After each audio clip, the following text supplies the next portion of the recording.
Hello friends, आपका बहुत बहुत स्वागत करते हैं अपने यूट्यूब चैनल साहब सब सॉल्यूशंस पर। और आप देख रहे हैं हमारा एंड्रॉइड 14 का फुल ट्यूटोरियल सीरीज। दोस्तों, जैसा कि सीरीज के पिछले वीडियो में हमने प्रिज्म और वाइट स्पेस के बारे में हमने देखा, और आज का वीडियो आपके लिए बहुत ही इम्पोर्टेंट है, जिसमें हम ये देखने जा रहे हैं कि व्यू प्रोवाइडर का क्या कंसेप्ट है। ये कंसेप्ट आपको ज़रूर जानना चाहिए अगर आपको अच्छे से कॉर्पोरेट लेवल का काम करना है। तो अगर आपके पास नॉलेज नहीं है, फिर भी बहुत सारे डेवलपर इस काम को कर लेते हैं, लेकिन अगर आपके पास नॉलेज इसका है तो आप अपने एप्लीकेशन के परफॉर्मेंस को इन्हांस कर सकते हैं।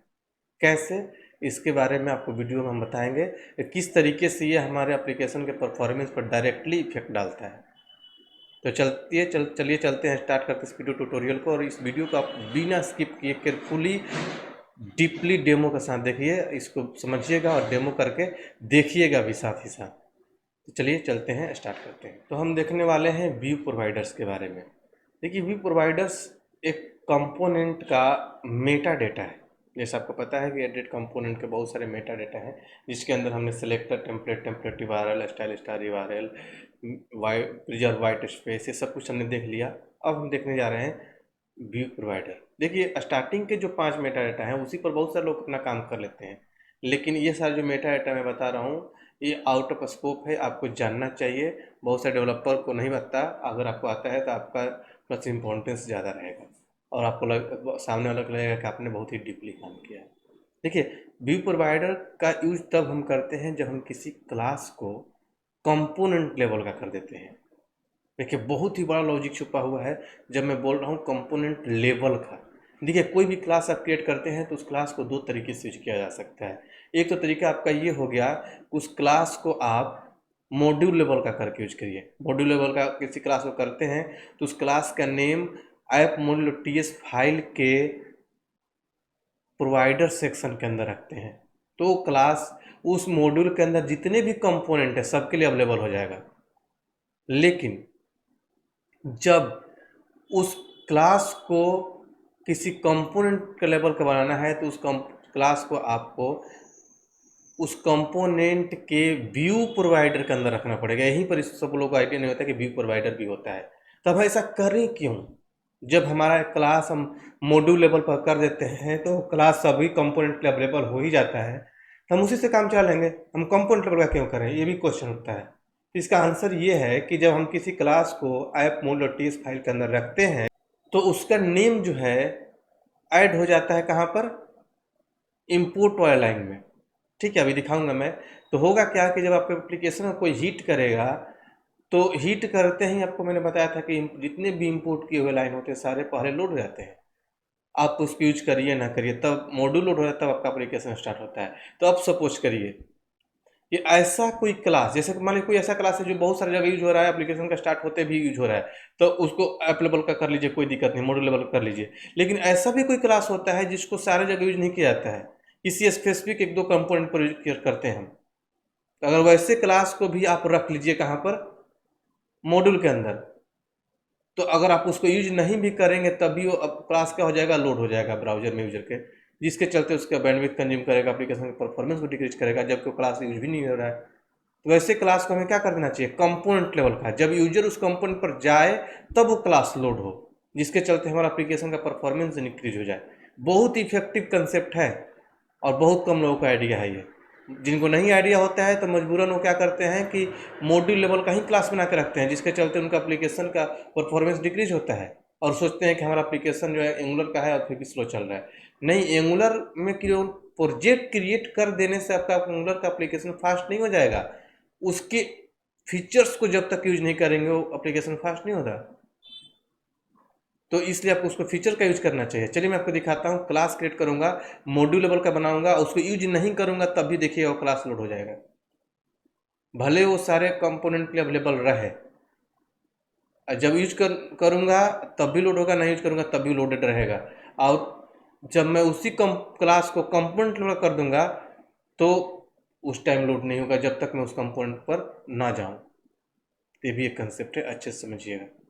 चलिए देखते हैं। तो ये हमारा वो प्रोजेक्ट है जो हमने पिछले वीडियो में जहाँ पर डेमो कर रहे थे, तब काम करते हैं, सब हटा देते हैं एक बार, या इसका कनेक्शन ही यहाँ से हटा देते हैं, इसको कमेंट कर देते हैं सबको, या डिलीट कर देते हैं। ठीक है, बिल्कुल हमारा फ्रेश अभी हो गया, केवल ऐप कंपोनेंट दिख रहा होगा। ठीक है। अब हम क्या करते हैं, क्लास बनाते हैं। देखिए क्लास दो तरीके से हम बना सकते हैं। अगर हमें कंपोनेंट लेवल करना है तो डायरेक्टली हम यहीं पर कंपोनेंट पर भी यहीं पर क्लास बना सकते हैं, या फिर रूट पर क्लास बना सकते हैं। ठीक है, रूट पर भी क्लास बनाएंगे तो कंपोनेंट लेवल का भी कर सकते हैं, मॉड्यूल लेवल का भी कर सकते हैं। चलिए मैं क्लास रूट पर बनाता हूँ, फिर मैं अलग से भी बनाऊंगा। यहाँ पर प्लस पर क्लिक किया, कंपोनेंट लेवल का अंदर भी बनाऊंगा। ठीक है, यहाँ पर लिखता हूँ ng जनरेट, और यहाँ पर अगर सी लिखेंगे तो कंपोनेंट क्रिएट हो जाएगा। यहाँ पर आपको लिखना होगा क्लास, और क्लास का नेम। अब देखिए अगर क्लास के बारे में नहीं पता है क्लास क्या होता है, तो आप हमारे टाइप स्क्रिप्ट वाले प्लेलिस्ट में जाकर देखिए, वहाँ पर हमने टाइप स्क्रिप्ट का कुछ वीडियो वगैरह डाल रखा है। ठीक है, वहाँ पर उससे आपको समझ में आ जाएगा क्लास क्या होता है, ऑब्जेक्ट क्या होता है। ठीक है, अगर इसके बारे में और भी ज़्यादा डीपली नॉलेज रखना चाहते हैं तो जरूर हमारा ऑनलाइन क्लास ज्वाइन करिए।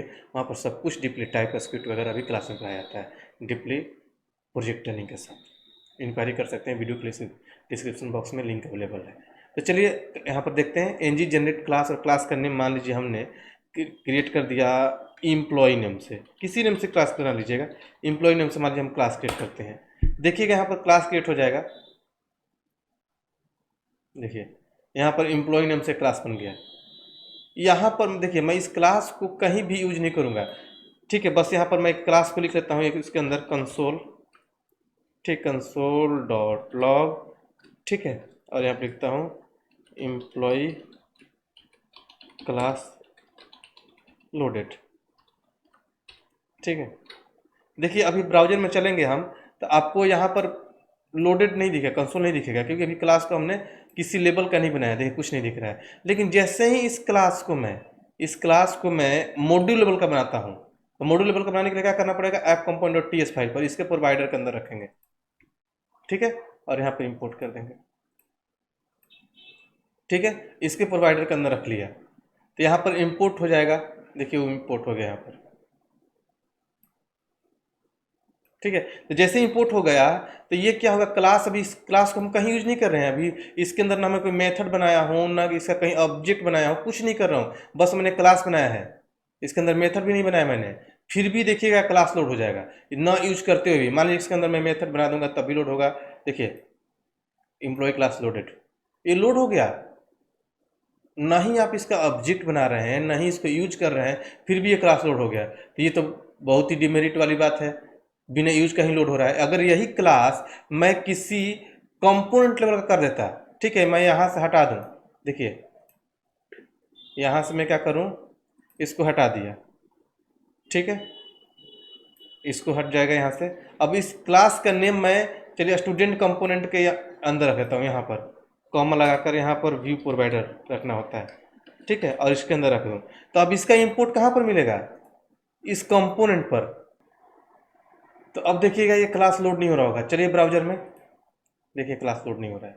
जब तक उस कंपोनेंट को यूज नहीं करेंगे तब तक वो क्लास यूज में नहीं आएगा। तो देखिए कितना फायदेमंद है। अगर उस क्लास को मैं कंपोनेंट लगा कर दिया तो जब उस कंपोनेंट पर जाएंगे, उस कंपोनेंट को लोड करेंगे, तभी वो क्लास लोड होगा। कितना बेनिफिशियल है। अब हम आगे इसमें आगे ये भी समझ लेते हैं कि किसी क्लास को यूज कैसे करते हैं। जैसे मान लीजिए क्लास हमने बनाया, ठीक है, अभी मैं क्या करता हूँ, इसको यहाँ से हटाता हूँ। ठीक है, सेव कर दिया मैंने। ठीक है, इस क्लास को मैं अभी मॉड्यूल लेवल का ही रखता हूँ, क्लास को यूज करना भी आपको सिखाते हैं। ठीक है, सेव कर दिया हमने। इसको भी हटाते हैं, स्टूडेंट कंपोनेंट हम यूज ही नहीं कर रहे हैं। ठीक है, यहाँ पर आते हैं। यहाँ पर मैं कोई फंक्शन बनाता हूँ, या फिर मैं पहले कंस्ट्रक्टर लेता हूँ। ठीक है, और यहाँ पे लिखता हूँ कंसोल, दिखाने के लिए कंसोल डॉट लॉग। ठीक है, इसको हटाता हूँ, कमेंट करता हूँ।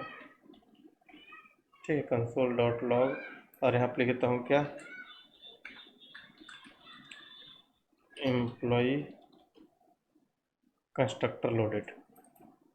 या कंस्ट्रक्टर कॉल करता हूँ। ठीक है, सेव। अभी मैं फंक्शन आता हूँ यहाँ पर शो नेम से, और कंसोल करता हूँ। बस इसको एक्सेस करके आपको दिखाऊंगा, कंसोल डॉट लॉग, और यहाँ पर मैं डाल देता हूँ क्या, हेलो साहब।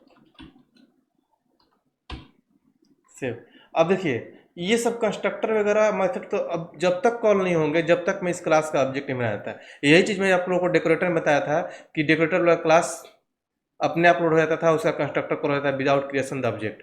अब देखिए ये दोनों नहीं लोड हो रहे होंगे, कहीं भी यूज नहीं में आ रहा होगा, देखिए नहीं आ रहा है। जैसे ही मैं इसका ऑब्जेक्ट क्रिएट कर दूंगा, जैसे मैं इस क्लास को लिया और ऐप कंपोनेंट पर चलते हैं और यहाँ पर मैं दिखाता हूँ, लिखता हूँ कंस्ट्रक्टर और यहाँ पर इसका ऑब्जेक्ट क्रिएट करता हूँ। देखिए ऑब्जेक्ट क्रिएट करने का दो तरीका है, या तो आप न्यू कीवर्ड से भी कर सकते हैं या फिर कंस्ट्रक्टर के अंदर भी कर सकते हैं। ये आपके असाइनमेंट है, आप बताइएगा कि न्यू कीवर्ड से कंस्ट्रक्टर, न्यू कीवर्ड से ऑब्जेक्ट क्रिएट करते हैं तो क्या होता है और कंस्ट्रक्टर के अंदर ऑब्जेक्ट क्रिएट करते हैं तो क्या होता है, दोनों में डिफरेंस क्या है। आप अपना आंसर हमें बताइएगा इस वीडियो के डिस्क्रिप्शन बॉक्स में। अगर नहीं पता होगा तो भी बताइएगा, हम आप लोग को उसका भी सोल्यूशन देंगे। बहुत ही मेजर डिफरेंस है उस दोनों में।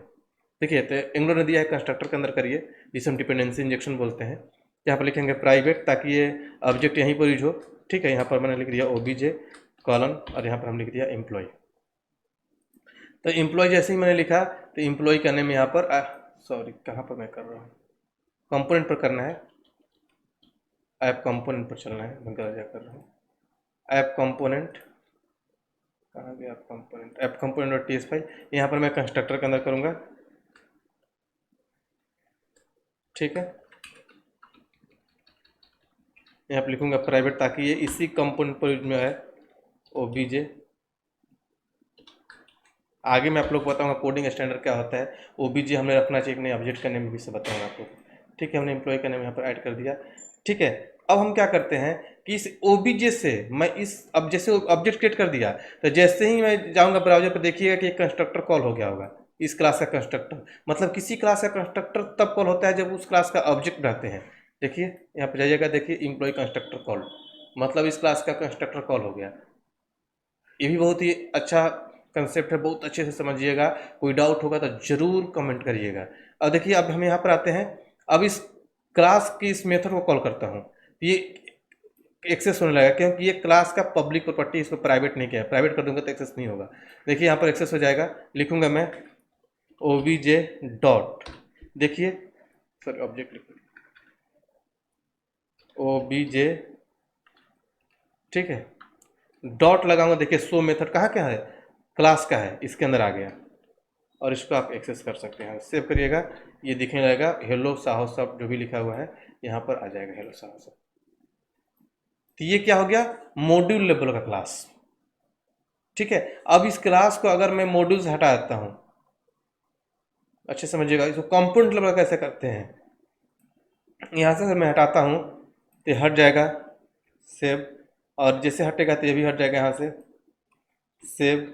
अब देखिए एरर आ गया होगा, नहीं यूज में नहीं आ रहा होगा, देखिए एरर आ गया, कोई प्रोवाइडर नहीं इसके लिए। अब मुझे इसको कंपोनेंट लेवल करना है, तो कंपोनेंट लेवल करने के लिए हमें करना क्या पड़ेगा, कंपोनेंट पर आकर यहाँ पर कॉमा लगाकर हम लिखेंगे यहाँ पर व्यू प्रोवाइडर, और यहाँ पर डालेंगे क्या हम, कॉलन के अंदर इस क्लास का नेम। ठीक है, अब देखिए अब ये यूज में आ जाएगा, मतलब ये क्लास लेवल का कंपोनेंट हो गया। अब ये जो इंपोर्ट वाला लाइन है कंपोनेंट पर मिलेगा, मॉड्यूल पर नहीं मिलेगा, जिसके चलते अब कंपोनेंट पर जाएंगे तब हमारा ये क्लास लोड होगा। ब्राउजर में चल के देखिए कॉल हो गया। ये तो एक तरीका हो गया कि आपने एक्सटर्नल फाइल क्रिएट करके क्लास बनाया। आप चाहें तो कंपोनेंट लेवल का, अगर मान लीजिए आपको कंपोनेंट लेवल का ही क्लास बनाना है, डायरेक्टली आप क्लास कंपोनेंट पर ही क्लास बना सकते हैं। जैसे मैं यहाँ पर कर लूँ, मैं लिखता हूँ क्लास ABC, किसी नाम से क्रिएट कर लीजिएगा। मैं इसके अंदर कंस्ट्रक्टर लेता हूँ ABC कंसोल डॉट लॉग, ठीक है, ABC कंस्ट्रक्टर